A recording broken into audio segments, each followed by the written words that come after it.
Caros amigos e amigas que acompanham a Canção Nova, chegando até você mais um programa Escola da Fé. Toda quinta-feira neste horário, agora até às 10 horas da noite, nós estamos juntos aí conversando sobre as coisas da nossa fé. Escola da Fé. Então o nome é bem claro, é um programa de doutrina católica, ok? Não é uma pregação, não é um trocando ideia, é uma doutrina.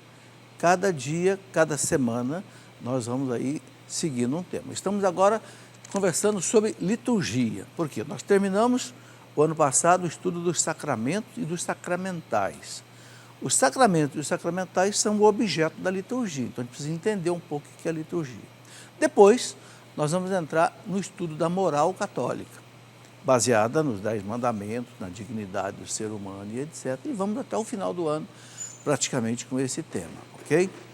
Muito bem, vamos pedir a Deus que nos dê a sua graça e a sua bênção para esse programa. Então, reze comigo, em nome do Pai, do Filho e do Espírito Santo. Amém.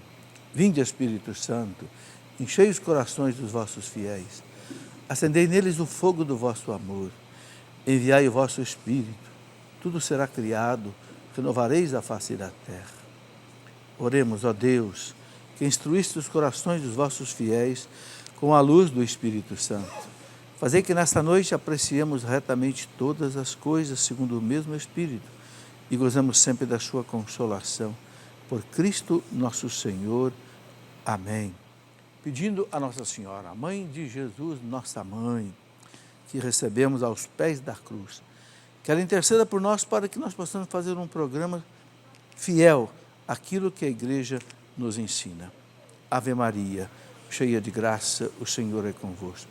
Bendita sois vós entre as mulheres, bendito é o fruto do vosso ventre, Jesus. Santa Maria, Mãe de Deus, rogai por nós, pecadores, agora e na hora de nossa morte. Amém. Glória ao Pai, ao Filho e ao Espírito Santo, como era no princípio, agora e sempre. Amém. São José, rogai por nós, em nome do Pai, do Filho e do Espírito Santo. Amém. Sejam bem-vindos vocês que estão aqui no auditório, vocês também que estão em casa. Do auditório temos as pessoas aqui das seguintes cidades: Bebedouro, São Paulo. Pode levantar a mão. Isso. Rio Preto, Minas Gerais. Rio de Janeiro, RJ. Taubaté, São Paulo. Rolândia, no Paraná. Foz do Iguaçu, Paraná. Lambari, Minas Gerais, Campinas, São Paulo, capital e Manaus, ok? Amazonas. Sejam bem-vindos. Vamos aí tocar a nossa Escola da Fé junto nesta noite. Eu tenho aqui para mostrar uma coleção que a Canção Nova está lançando sobre o matrimônio. Matrimônio, amor e fidelidade. É um DVD de 3 palestras que eu fiz aqui na Canção Nova, nos acampamentos. As 3 palestras são essas, estão escritas aqui, olha, a fidelidade começa no namoro, o que destrói um casal, um casamento, né? E o sentido da família e do matrimônio. Tá? É um DVD, ok? Você pode aí adquirir aqui pelo departamento audiovisual da Canção Nova, principalmente o pessoal que trabalha aí com casais, né? E nós temos também,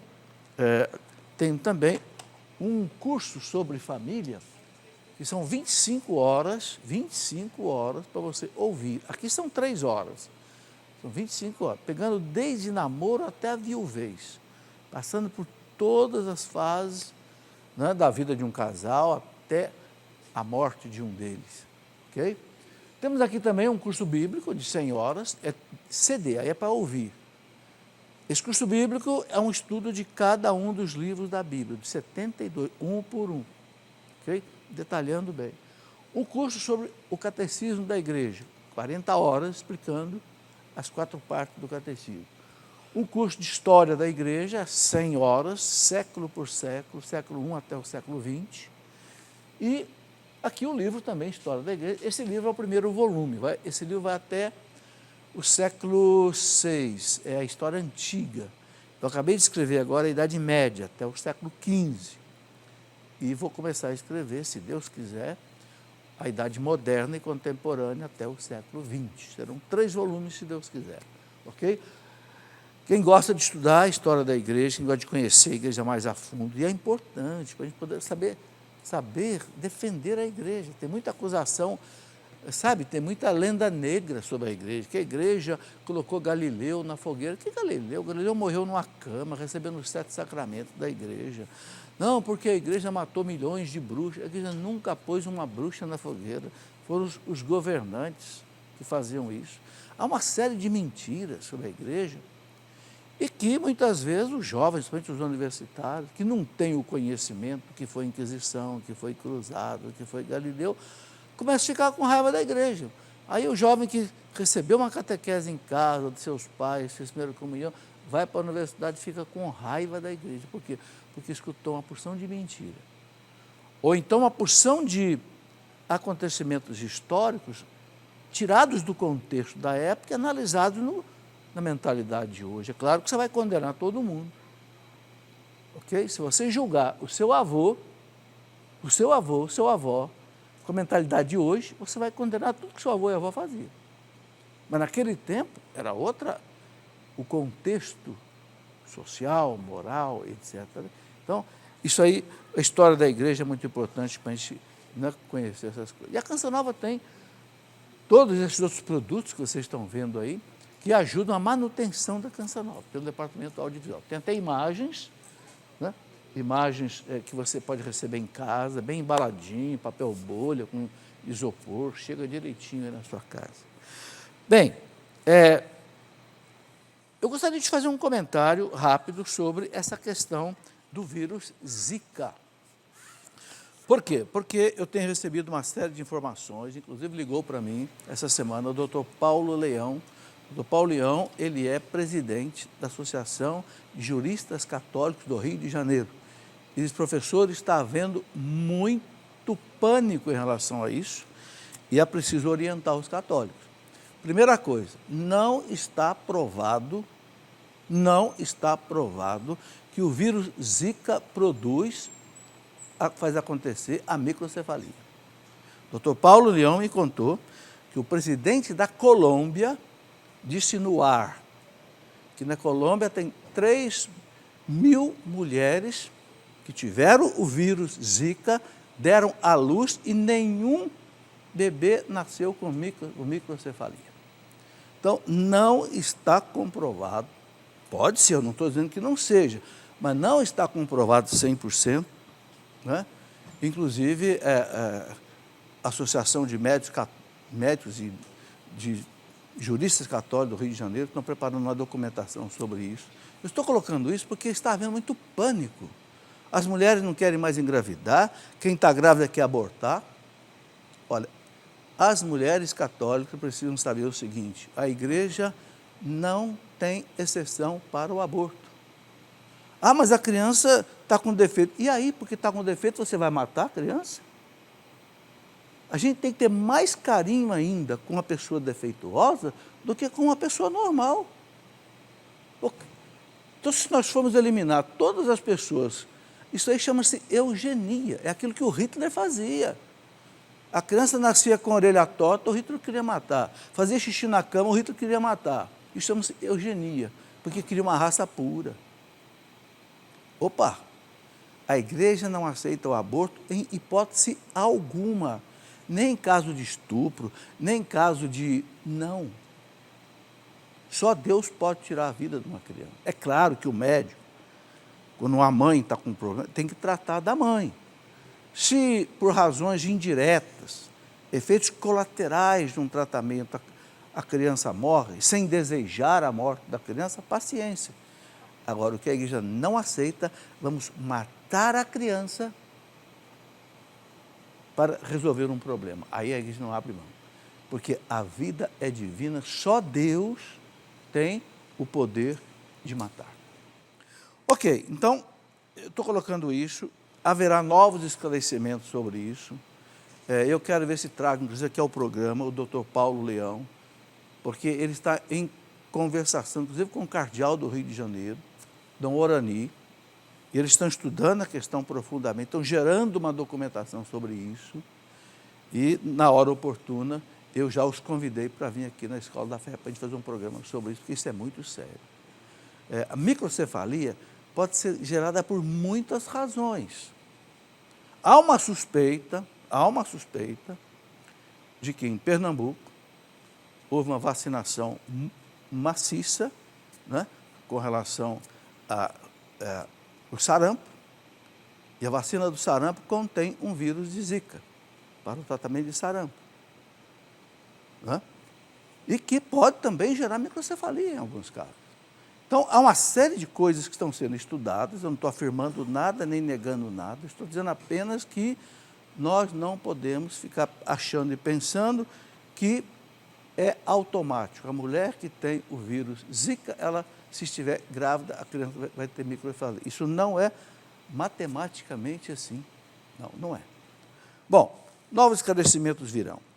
Vamos, então, continuar o nosso estudo sobre a liturgia. Eu queria só lembrar que eu tenho um livro para entender a liturgia, já escrevi há um certo tempo, e aqui nesse livro tem um documento muito importante do Papa João Paulo II, que chama-se Redemptione Sacramento, que explica ipsis literis como é que a missa tem que ser celebrada, o que pode, o que não pode.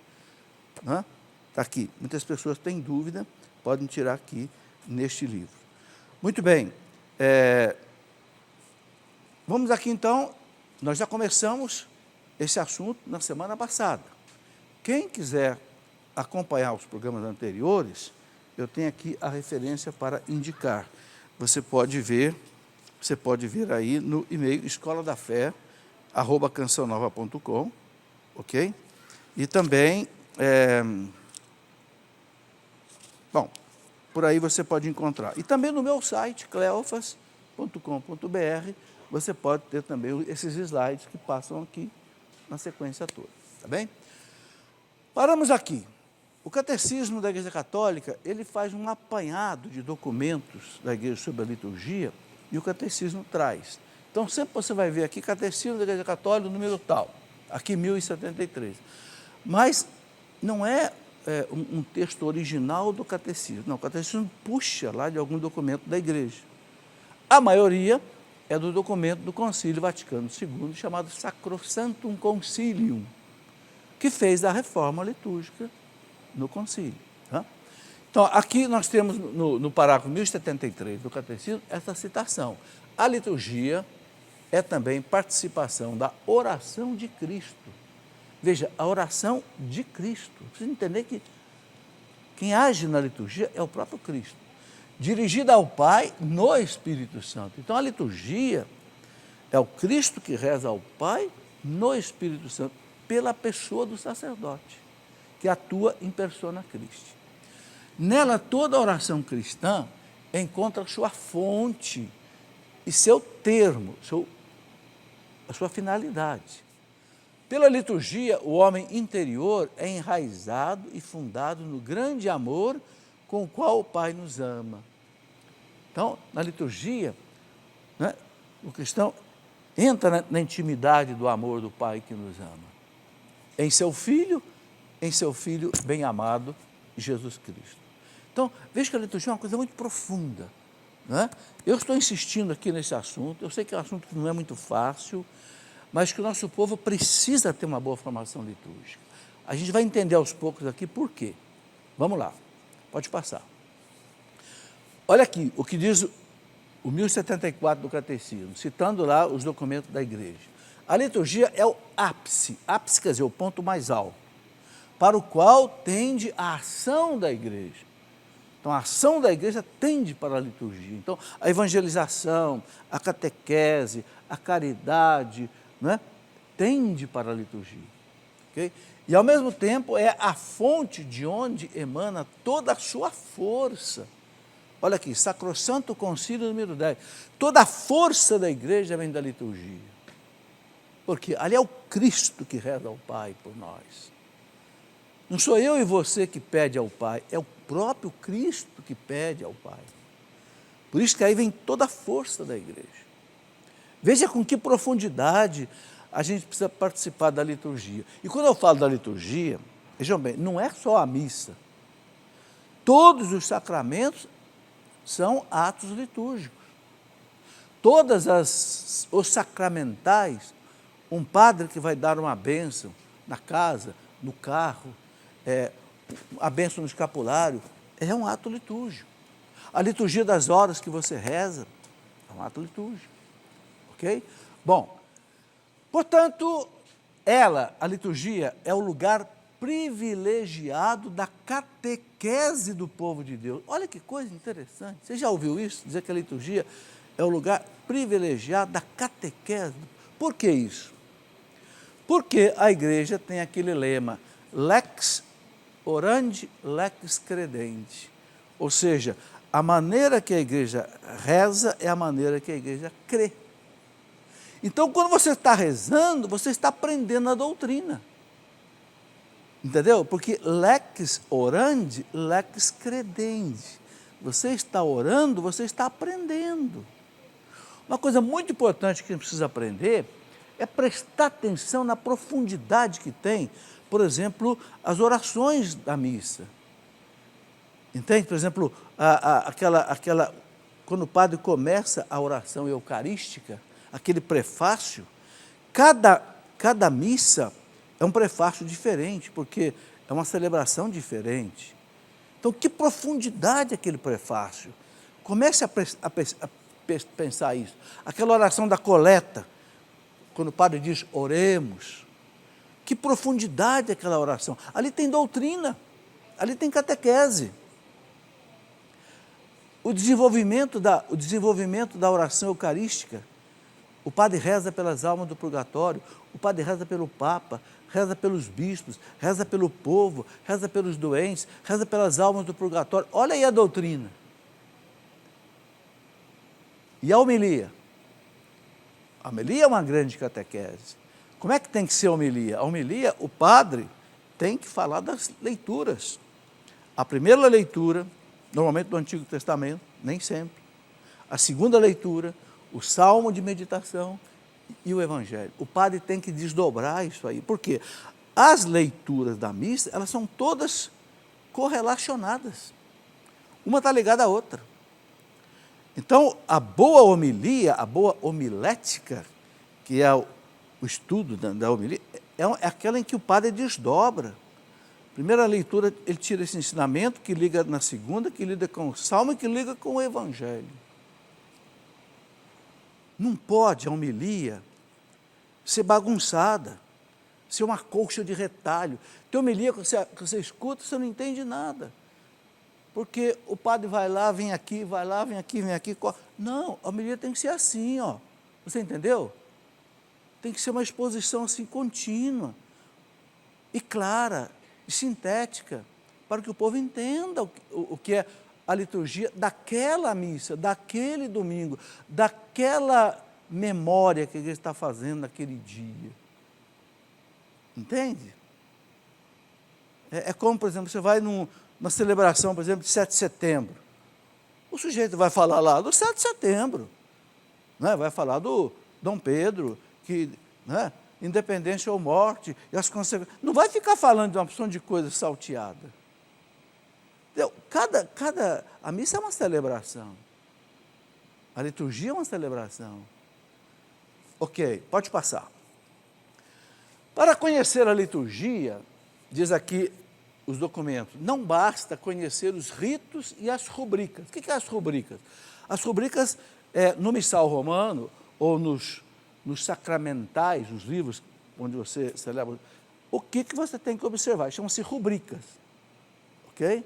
E o ministro não pode fugir dessas rubricas. Alguma coisa pode, mas basicamente não pode. Bom, então, não basta conhecer os ritos e as rubricas, ou seja, as normas das cerimônias litúrgicas. É preciso aprofundar na figura do Cristo sacerdote. Olha aí. Aprofundar na figura, porque é o Cristo que está presente na liturgia celebrando, na pessoa do padre, nos sacramentos. Então, ter uma formação sobre o sacramento, no mistério da igreja.